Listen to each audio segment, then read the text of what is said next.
Terima kasih Anda masih bersama kami di Special Dialog bersama Pak Menteri Andrinov Caniago dan juga Pak Sony B. Harmadi. Baik, Pak Andrinov, terkait dengan sejumlah hal yang akan dibahas dan nantinya akan dikukuhkan dalam Musrenbang NAS 2014 ke depan nantinya. Ini bagaimana terkait realisasinya, Pak? Jangan sampai kemudian ini hanya ada di atas kertas, tapi dalam realisasinya itu mungkin hanya berapa persen dari kita harus punya rencana yang lebih operasional ya. Misalnya ya bagaimana rencana pembangunan infrastrukturnya ya. Ya kan untuk mencapai tujuan-tujuan tadi, meningkatkan pembangunan pedesaan, ya, mengentaskan kemiskinan di pedesaan, di daerah pinggiran, kemudian bagaimana meningkatkan produksi energi, nah itu, nah ya tentu untuk meningkatkan produksi energi ya kita meningkatkan jumlah secara besar-besaran juga jumlah pembangkit listrik atau merealisasi apa yang selama ini menggantung tertahan ya. Kemudian kalau untuk memajukan sektor kemaritiman kelautan ya tentu kita harus memperbesar alokasi anggaran untuk membangun pelabuhan, dermaga, kapal patroli, ya, kemudian untuk kelompok nelayan, ya, itu kita akan arahkan ke sana, gitu ya. Nah, begitu juga untuk target-target peningkatan produktivitas di bawah. Kita akan bangun pada tahap awal 100 teknopark di tingkat kota kabupaten, ya. Nah, ini dihitung-hitung investasinya nggak besar, ya, 10 miliar tiap kabupaten, suruh mereka nyediain lahan, ya, dilakukan 2 tahun di 2 kali 10 miliar. Itu kalau dilihat pengalaman yang sudah ada, kan sudah ada yang membangun beberapa daerah ya. Wah, itu sudah jadi untuk tempat memberikan nilai tambah pada produk-produk lokal, ubi, kentang, segala macam, itu singkong. Nah, itu kalau ada kopi di sana itu, wah, itu sudah cukup untuk menjadi tempat untuk meningkatkan nilai tambah dari produk itu menjadi berlipat-lipat. Ditambah lagi dengan nanti teknologi pengemasan, tambah lagi dengan belajar tentang sistem pemasaran. Nah, ini sudah terpikir ya langkah-langkahnya. Nanti di tingkat provinsi kita akan bikin science park namanya. Jadi lebih ke arahnya inovasi, pengembangan, dia memayung ini yang di bawah teknopark itu tadi. Nah, kemudian tentu pembangunan jalan ya tentu juga. Nah, untuk pertanian pangan ya kita akan tingkatkan pembangunan irigasi, bendungan, dan juga memperbaiki yang saat ini 51% itu rusak. Ini akan jadi prioritas. Nah, nanti mungkin akan menjadi pertanyaan, loh, ini dananya dari mana? Kok banyak betul rencana besar? Rencana kan besarnya begini ya, betul Pak. Itu akan dari mana saja alokasinya?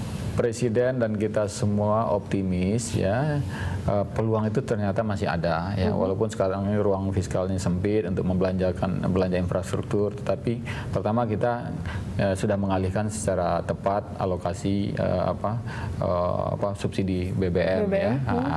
Itu salah satu sumber. Tapi kita tidak akan bergantung hanya pada itu. Kita akan bergantung pada sumber pajak akan ditingkatkan. Di situ nampak peluang ya kurang lebih 100 triliun.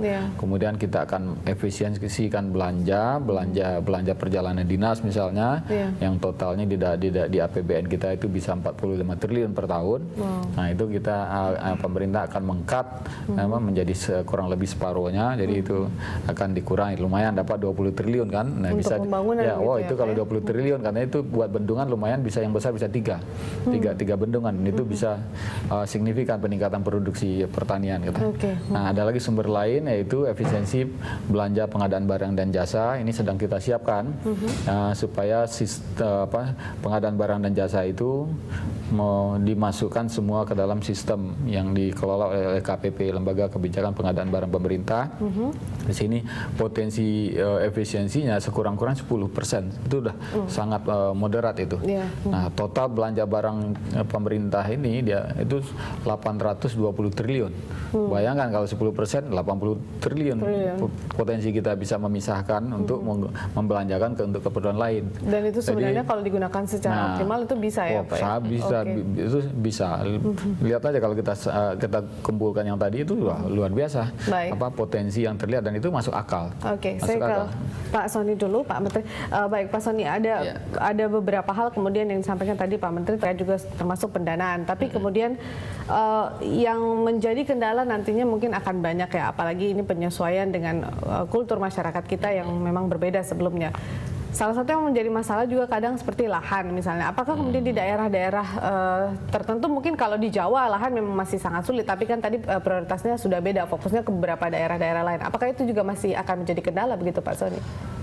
Tentu tantangan kita banyak ya, makanya pemerintahan besok ini dihadapkan pada tantangan yang luar biasa. Satu, lahan. Ya, kenapa? Karena konversi lahan itu begitu cepat dari pertanian ke non pertanian. Bukan cuma konversi, tetapi juga lahan kita mengalami degradasi. Itu yang menjadi permasalahan. Dan memang tidak mudah untuk memindahkan sawah-sawah atau lahan pertanian kita ke luar Jawa. Lahan pertanian kita tuh dibangun sejak zaman Majapahit sebagian. Dan kemudian ada gestation period, jadi ada waktu tunggu untuk mencapai produksi optimal dari lahan. Dan itu tidak mudah juga. Lalu kemudian dalam bahasa Inggris kan pertanian itu agriculture, harus ada culture di dalam bercocok tanam. Kalau kita pindahkan ke daerah yang masyarakatnya tidak punya culture, maka tentu itu akan tidak efektif. Jadi strategi pembangunan pemerintah ke depan tentu harus didasarkan pada akar budaya, potensi ekonomi, dan satu lagi, pemerintahan ini sedang berada dalam potensi bonus demografi. Ada daerah-daerah yang berlimpah penduduk usia produktifnya, dan itu harus kita dorong di pemerintahan sekarang ini untuk maju dan mendukung pertumbuhan ekonomi Indonesia yang berkualitas. Berkualitas sekali lagi.